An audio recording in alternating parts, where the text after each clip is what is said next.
ओम श्री शक्ति नमः। ओम श्री शक्ति नमः। ओम श्री शक्ति नमः। ओम श्री शक्ति नमः। ओम श्री शक्ति नमः।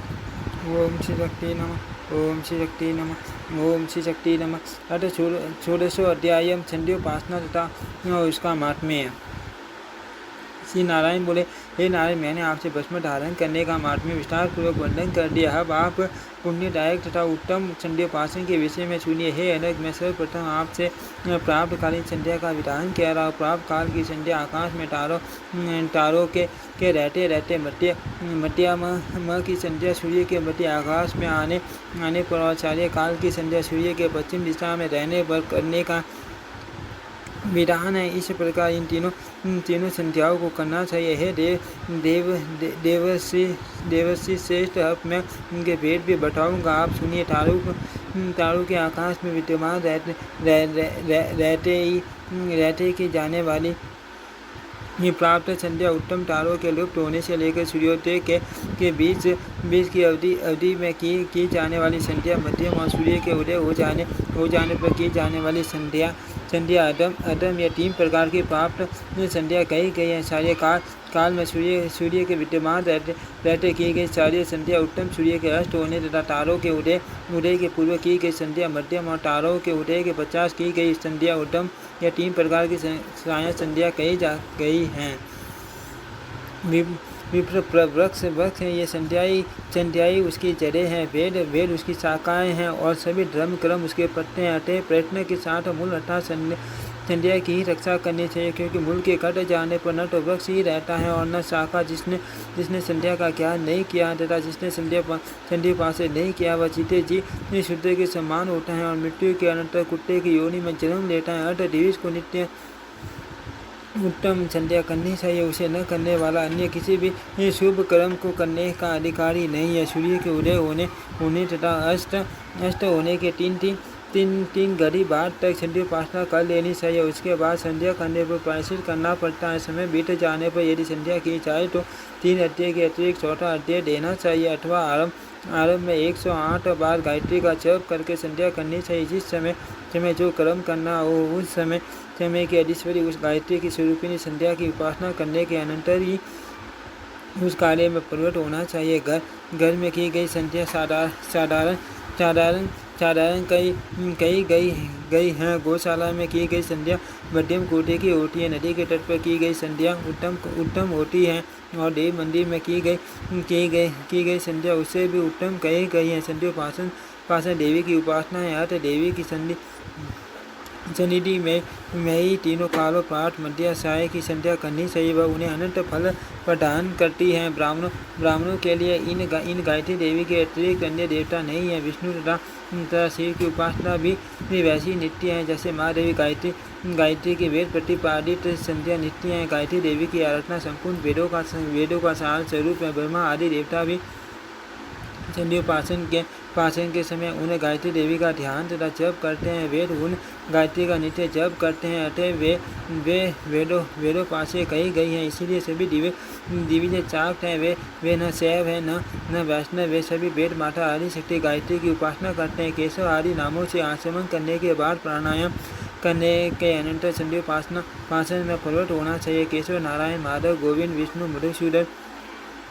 मधुसूदन, त्रिविक्रम, वामन, श्रीधर, हृषिकेश, पंचनाभ, दामोदर, संकर्षण, वासुदेव, पंडिवन, अनिरुद्ध, पुरुषोत्तम, अधोक्षज, नरसिंह, अच्युत, जनार्दन, उपेंद्र, हरि तथा श्री कृष्ण। इन 24 नामों के पूर्व ओमकार तथा अंत में सवार छोड़कर जल का प्राशन आचमन और इन्हीं नामों के पूर्व ओमकार तथा अंत में नमन लगाकर शरीर के विभिन्न अंगों का स्पर्श करना चाहिए।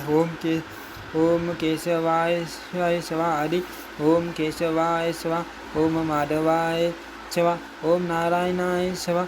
इन नाम मंत्रों से आचमन करके ओम गोविंदाय नमः, ओम विष्णवे नमः। इन 2 नाम मंत्रों से दोनों हाथों का प्रक्षालन करना चाहिए। पुण्य मधुसूदन तथा त्रिविक्रम, इन 2 नामों से अंगूठे के मूल द्वारा दोनों दोनों ओष्ठों का प्रक्षालन और वामन तथा सिद्ध इन नामों से मुख का समार्जन करना चाहिए। ऋषिकेश इस नाम से बाएं हाथ का पंचनाभ नाम से दोनों पैरों का तथा दामोदर नाम से सिर का प्रोक्षण करना चाहिए।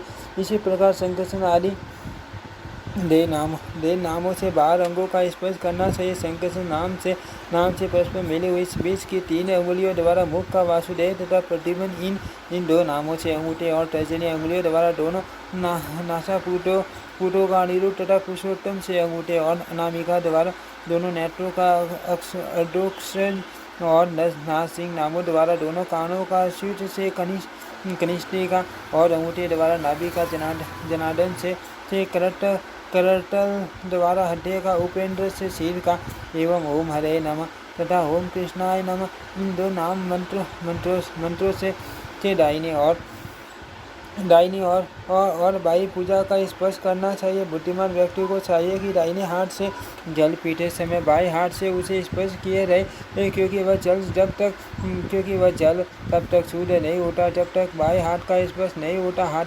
हाथी की मुद्रा गाय के कान के आकार की बनाकर उसे मात्र 1 मास जल से आचमन करना चाहिए। उससे अधिक या कम जल से आचमन करने वाला दिव्य चूरापान करने वाले के समान होता है। दाहिने हाथ की कनिष्ठिका तथा अंगूठे को अलग करके शेष 3 अंगुलियों को छटाट कर दाहिने हाथ से जल से आचमन करना बताया गया। तत्पश्चात प्रणव का उच्चारण करके गायत्री शिरस तथा गायत्री के तूर्य चतुर्थ पाद सहित गायत्री का जप करते हुए प्राणायाम करना चाहिए। नासिका के दाहिने सिद्ध से वायु का रेषण करना चाहिए। बाएं सिद्ध से वायु को उदर में भरना चाहिए तथा उस वायु को उदर में भरकर कुंभ रूप से धारण किए रहना चाहिए। इसी को विद्वानों ने प्राणायाम कहा है। वायु को खींचते समय नासिका के दाहिने सिद्धों को अंगूठे से दबाए तत्पश्चात कनिष्ठिका तथा अनामिका अंगुलियों से बाएं नासिका सिद्धों को बंद कर ले। इसमें मध्यमा तथा तर्जनी का प्रयोग नहीं करना चाहिए।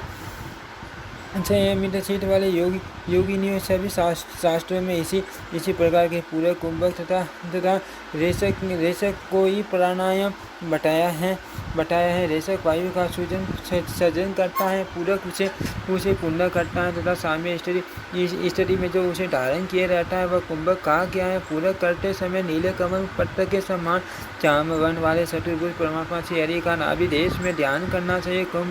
कुंभक करते समय कमल के आसन पर विराजमान 4 मुख वाले जगत के स्वामी प्रजापति ब्रह्मा का हृदय में ध्यान करना चाहिए। रेचक करते समय सूर्य स्पष्टि के सरस निर्मल तथा पापों का नाश करने वाले महेश्वर शिव का ललाट में ध्यान करना चाहिए। मनुष्य पूरक प्राणायाम से विष्णु सायुज्य, कुंभक प्राणायाम से ब्रह्मा का पद तथा तीसरे रेचक प्राणायाम से महेश्वर पद प्राप्त करता है। हे देव ऋषि श्रेष्ठ, मैंने पहले पौराणिक आश्रम बता दिया है। मुझे अब आप पाप को दूर करने वाले 100 आचमन के विषय में सुनिए। पहले पढ़ना ओम का उच्चारण करके गायत्री की ऋषा तटस्थ विटु आदि तथा पद के आदि में तीनों व्याहतियों से युक्त गायत्री मंत्रों को पढ़कर किया गया आचमन 100 आचमन कहा जाता है। गायत्री के पूर्व तीनों व्याहतियाँ लगाकर तथा प्रत्येक व्याहति पढ़ना ओम जोड़कर शिरो भाग के साथ गायत्री मंत्र का जप करना चाहिए। पूर्व कुंभक तथा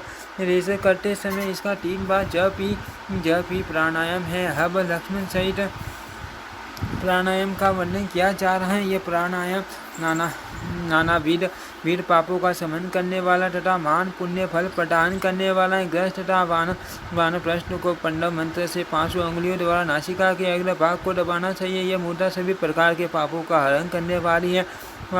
ब्रह्मचारी और सन्यासी कनिष्ठिका, अनामिका तथा अंगूठा इन अंगुलियों से प्राणायाम करें। आपो इत्यादि 3 दिशाओं से कुचा के जल द्वारा शरीर का प्रोक्षण करे अथवा समाहित सिद्ध से इन 3 दिशाओं में विद्यमान 9 पदों के आदि में प्रणव का उच्चारण करके उनसे मार्जन करे। इस मार्जन से वर्ष भर किया गया समस्त पाप मिट जाता है। तत्पश्चात सूर्य से इस मंत्र से जल से आचमन करना चाहिए। जो ऐसा करता है उसके अंतम कर्म में प्रविष्टि पाप मिट जाता है। प्रणव युक्त व्याहतियों के साथ आदि में घाटी का और आपको इस सुट्टा का एक साथ उच्चारण करके मार्जन करना चाहिए। दाहिने हाथ को गाय के कान के समान बनाकर उसमें जल भरे और उसे नासिका के अगले भाग पर ले जाकर अपनी वाम कुक्षी में कृष्ण वन वाले पुरुष रूप पाप की भावना करनी चाहिए और इसके बाद सत्य इस दिशा का पाठ करना चाहिए। तत्पश्चात ध्रुपद इस दिशा का पाठ करके नासिका के दाहिने फुट से श्वास मार्ग द्वारा उस पाप को दाहिने हाथ के जल में लाए और उसे जल पर दृष्टिपात न करते हुए उसे अपने वाम भाग में भूमि पर फेंक दे और यह भावना करे कि मेरा शरीर अब पाप रहित हो गया। इसके बाद उठकर दोनों पैरों को सीधा करके मिला ले। पुण्य तर्जनी तथा अंगूठे को अलग रखते हुए अंजलि में जल लेकर सूर्य की ओर देखकर गायत्री मंत्र से अभिमंत्रित करके 3 बार सूर्य को जलांजलि अर्पित करे। हे मुनि से सूर्याद्य अर्पण की यही विधि है। तुरंत उस उपासक को आदित्य मंत्र से सूर्य की प्रदक्षिणा करनी चाहिए। मध्या में 1 बार और प्राण तथा सार्य काल की दोनों संध्याओं में 3 बार अर्घ्य दान देना चाहिए। देवी को चाहिए कि वह प्राप्त काल कुछ झुक कर मध्या में दंड के पाटे स्थित होकर तथा सार्य काल में आसन पर बैठकर सूर्य को जल अर्पण करे। हे नारद, सूर्य को जल का अर्पण क्यों किया जाता है उसका कारण सब अब सुनिए। मंदे नाम के महापराक्रमी 30 करोड़ राक्षस हैं। वे कटदंड भयंकर तथा करोड़ राक्षस सूर्य को खा जाना चाहते हैं। ऐसी स्थिति में सभी देवता तथा तपोधन ऋषिगण भगवती माँ संध्या की उपासना करते हैं और जलांजलि प्रदान करते हैं। इस प्रकार वज्र के समान हो जाने वाले उस जल से वे दैत्य भस्म हो जाते हैं। इसी कारण से विप्रगण नित्य संध्या की उपासना करते हैं। संध्या उपासना महापुण्य का जनक कहा गया है। हे नारद, सुनिए, अब अर्घ्य का अंग रूप यह मंत्र कहा जा रहा है जिसके उच्चारण मात्र से सांगो पांग संध्या का फल प्राप्त होता है। वह सूर्य मैं हूँ, मैं ही आत्मज्योति हूँ, मैं ही शिव संबंधी ज्योति हूँ। आत्मज्योति भी मेरा ही रूप है। मैं सर्वकुशल ज्योति हूँ और मैं रस स्वरूप हूँ। हे बरदे, हे देवी, हे गायत्री, हे ब्रह्म स्वरूपिणी, आप आइए और मेरे जप अनुष्ठान की सिद्धि हेतु मेरे हृदय में प्रवेश कीजिए। हे देवी, उठी और पुण्य आगमन के लिए यहाँ से प्रस्थान कीजिए। और हे देवी, इसी हृदय के जल में स्थिर होइए तथा पुण्य मेरे हृदय देश में विराजमान होइए। तत्पश्चात विद्वान पुरुष पवित्र स्थान पर अपना आसन लगाए और उस पर बैठकर वेद माता गायत्री का जप करे। हे मुनि, इसी समय प्राणायाम के पश्चात खेचरी मुद्रा करनी चाहिए। हे मुनि से प्राप्त काली संध्या के विधान में इस मुद्रा को बताया गया है। हे नारद, अब मैं इसके नाम का अर्थ बता रहा हूँ, आदर पूर्वक सुनिए। जिसके प्रभाव से सीध आकाश में विचरण करता है, जिया भी आकाश में जाकर संचरण करती है और दृष्टि दोनों भावों के अंतर्गत स्थित रहती है, वही खेचरी मुद्रा होती है। हे नारद, सिद्धासन के समान कोई आसन नहीं है, कुंभक वायु के समान कोई वायु नहीं और केसरी मुद्रा के समान कोई मुद्रा नहीं है। ये ध्रुव शक्ति है। घंटा ध्वनि के समान प्लुप्त शब्द से प्रणव का उच्चारण करते हुए श्वास को जितना पूर्वक रोककर अहंकार तथा ममता से रहित होकर स्थिर भाव से स्थिरासन पर बैठना चाहिए। हे नारद, हे मुनि, अब आप सिरासन का लक्षण सुनिए। सिरासन में एक पैर का मूल लिंग के मूल स्थान पर करके दूसरे पैर का मूल अंडकोश के बीच दृढ़तापूर्वक टिकाना चाहिए। हड्डी आदि तथा शरीर को सीधा रखते हुए स्थानों के रूप में तथा संयमित इंद्रियों वाला होकर दोनों पवों के बीच में असल दृष्टि से देखते हुए ये स्थिर रहना चाहिए। योगियों के लिए अत्यंत सुखदायक इस आसन को सिरासन कहा जाता है। हे नारद, अब मैं देवी के आह्वान तथा नमस्कार का मंत्र बताता हूँ। हे संतों की माता, आप वर प्रदान करने वाली भगवती गायत्री हैं। आप अक्षर ब्रह्म रूप हैं। हे ब्रह्म स्वरूपिणी, आप यहाँ आइए और मुझ पर प्रसन्न होइए। मनुष्य दिन में जो पाप करता है वह पाप शारीरिकारी उपासना से नष्ट हो जाता है और जो पाप रात में करता है वह पापकाली उपासना से मिट जाता है। हे सर्ववन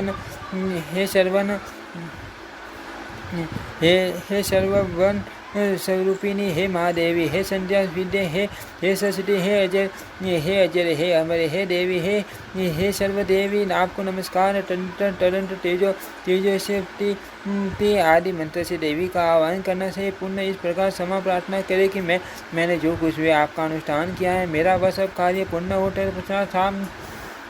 साप से मुक्त होने के लिए समय के प्रकार से यत्न करना चाहिए। ब्रह्म साप, विश्वामित्र साप तथा वशिष्ठ साप, यह 3 प्रकार का साप है। ब्रह्मा का स्मरण करने से ही ब्रह्म साप मिट सकता है। इसी प्रकार विश्वामित्र का स्मरण करने से विश्वामित्र के साप से तथा वशिष्ठ का स्मरण करने से वशिष्ठ के साप से निवृत्ति हो जाती है। हे नारद परमात्मा का इस प्रकार ध्यान करे। मैं पूषाकार मैं सत्यात्मक संपूर्ण जगत के साक्षात विग्रह आदित्य सिद्ध वाणी से गंभीर शाश्वत तथा परमात्मा संज्ञा वाले परमेश्वर का अपने हृदय कमल में नित्य ध्यान करता हूँ। हे नारद, अब मैं संध्या के प्रधान अंग स्वरूप न्यास की विधि का वर्णन करूंगा। सभी मंत्रों के पूर्व ओमकार लगाना चाहिए। इसके बाद उन मंत्रों का उच्चारण करना चाहिए। ओम भू पाडम्बयाय नमः ऐसा बोलकर दोनों पैरों का स्पर्श करना चाहिए। इसी प्रकार ओम भूव जानुभयान नमः बोलकर जानु का, ओम शवकटिम्बयाय नमः बोलकर कमर का, ओम महानाभ्ये नमः बोलकर नाभि का, ओम जनहृदयाय नमः बोलकर हृदय का, ओम तपकंठाय नमः बोलकर कंठ का और ओम सत्य ललाटाय नमः बोलकर ललाट का स्पर्श करना चाहिए। ओम तटस्थ विटु अटुष्टाभयाम नमः, ओम वर्णे तर्ज निभया नमः, ओम भर्गो देवस्य मध्यमाभयम नमः, ओम धीमहि अनामिकाभ्याम नमः, ओम धियो यो न कनिष्ठा काम्भयाम नमः, ओम परशोदयात करतल करपुष्टाभयाम नमः। इस प्रकार उच्चारण करके बुद्धिमान पुरुष को कन्यास करना चाहिए। ओम तटस्थ विटुर ब्रह्मात्मने हृदयाय नमः, ओम वर्णे विष्णवात्मने शीर्षे नमः, ओम भर्गो देवस्य रुद्रात्मने शिखाय नमः, ओम धीमहि शक्तयात्मने कवचाय नमः, ओम धियो यो न कालात्मने नेत्रत्रयाय नमः, ओम प्रचोदयात् सर्वात्मने अस्त्राय नमः। इस तरह से उच्चारण करके हृदय आदि अंगों में न्यास करना चाहिए। हे मामुनि, अब इसके आगे मैं अक्षर न्यास बता रहा हूँ। गायत्री के वर्णों से किया जाने वाला वह न्यास श्रेष्ठ तथा सभी पापों का नाश करने वाला है। पहले प्रणव का उच्चारण करके वर्ण न्यास करने की विधि बताई गई है। आरंभ में तट कारक का उच्चारण करके पैर के दोनों अंगूठों में न्यास करना चाहिए। सकार का उच्चारण करके दोनों गुल्फों में तथा विकार का उच्चारण करके दोनों जंघों में न्यास करना चाहिए। तत्पश्चात तुकार का उच्चारण करके दोनों जानुओं में न्यास करके वह कार का दोनों उरुओं में रे कार का गुदा में नी कार का लीग में ये कार का कटी भाग में वह कार का नाभि मंडल में गो कार का हृदय में दे कार का दोनों स्तनों में वह कार का हृदय में से कार का कंठ कूप में धी कार का मुख में म कार का तालु देश में ही कार का नासिका के अग्र भाग में डी कार का नेत्र मंडल में यो कार का भूमध्य में यो कार का ललाट में न कार का मुख के पूर्व भाग में प्रकार का मुख के दक्षिण भाग में शो कार का मुख के पश्चिम भाग में ड कार का मुख के उत्तर भाग में या कार का मस्तक में तथा ट कार का संपूर्ण शरीर में न्यास करना चाहिए। जब में तत्पर रहने वाले कुछ लोग न्यास की इस विधि को अभिष्ट नहीं मानते। न्यास के 50 जगत को उत्पन्न करने वाली माँ भगवती अंबिका का इस प्रकार ध्यान करना चाहिए। इस परमेश्वरी का विग्रह तेजो में जपा कुसुम में आभा के टोलियाँ हैं, ये कुमारी हैं, ये रक्त कमल के आसन पर अवस्थित हैं, ये हैं इनका श्री विग्रह रक्त चंदन से लिप्त हैं। ये रक्तवन की माला तथा वस्त्र धारण किए हुई हैं। ये चारों मुखों तथा चार भुजाओं वाली हैं। इनके प्रत्येक मुख में दो दो नेत्र हैं। इन्होंने अपने हाथों में स्तूप जपमाला तथा कमंडलों धारण कर रखा है। सभी प्रकार के आभूषणों से प्रकाशित हैं। ये परा भगवती प्रज्ञ वेद का पारायण कर रही हैं। ये हंस के वाहन पर विराजमान है। ये आवनीय अग्नि के मध्य स्थित है। ये ब्रह्मा जी की उपास्य यह देवता है। चारों वेद तक ऋग यजु साम अर्थवही इनके चार पद हैं। आठ दिशा पूर्व पश्चिम उत्तर दक्षिण ऊर्ध्व अर्ध अंतरिक्ष तथा अवान्तर रूपी कुर्सियों से यह शोभायमान है। सात शिरो व्याकरण शिक्षा कल्प निरुक्त ज्योतिष इतिहास पुराण तथा उपनिषद इससे मंडित हैं। यह अग्नि रूप मुख रुद्र रूप शिखा तथा विष्णु रूप शीत वाली है। ऐसे शिल्प वाली परमेश्वरी भगवती की भावना करने से ब्रह्मचिन के कवच हैं तथा संख्या यन जिनका गोत्र कहा गया है। आदित्य मंडल में विराजमान ऐसी भगवती महेश्वरी का ध्यान करना चाहिए। इस प्रकार विधि पूर्वक वेद माता गायत्री का ध्यान करने के अनंतर भगवती को पसंद करने वाली कल्याणकारी मुद्राएं प्रदर्शित करनी चाहिए।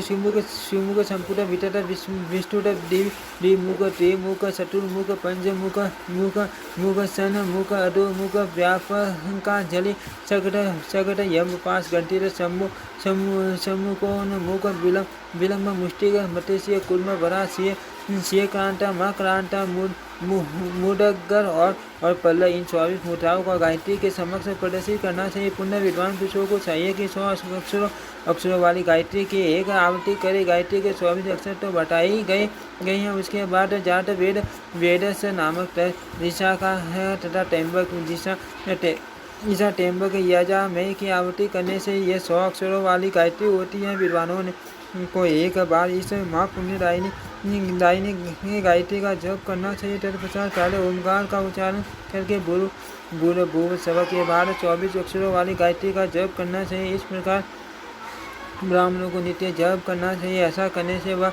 विप्र श्रेष्ठ संध्या का संपूर्ण फल प्राप्त करके सुखी हो जाता है।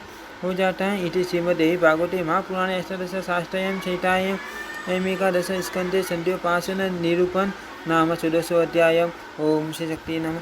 ओम श्री शक्ति नमः। ओम श्री शक्ति